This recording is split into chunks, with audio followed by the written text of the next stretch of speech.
পাশে আসো।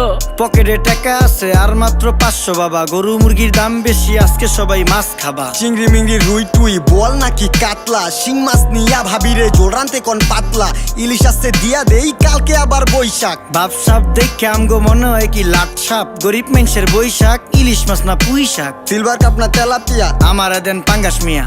এই মাছ ধরতেও ঘিন লাগে হাত দিয়া। দেখছেন কি কয়, হ্যাঁ হের লাগে ঘিনা, বাজারের সব জিনিসই স্বর্ণের দামে কিনা। হ ঘু খায় সব মাছে, কালার খায় পাঙ্গাসে, ডিম পারে মুরগি আর ব্যথা পায় রাজা হাসে। দুঃখ কমু কার কাছে, টাকা নেই কা হাজার হাজার, চলো বাবা যাইয়া দেখি কি অবস্থা কাঁচা বাজার। ওই মিয়া হাত দিবেন না, মরিচের কেজি 1000, দেখতাছেন না মরিচ গার্ড দিতে রাখছি বডি গার্ড। এইটা আবার কোন পাট, আলিপ লাইলার সিনবাদ? যেটা ধরুম স্টক করুম তয় তরকারি জিন্দাবাদ। 80 টাকার বেগুন, বেগুনের অনেক গুণ। বেগুন লেয়া হইছে খুন, আমার দেন ধুন্দুল। পটল লন, কহিলন, লাউ নাইলে কদু। তোর মুখে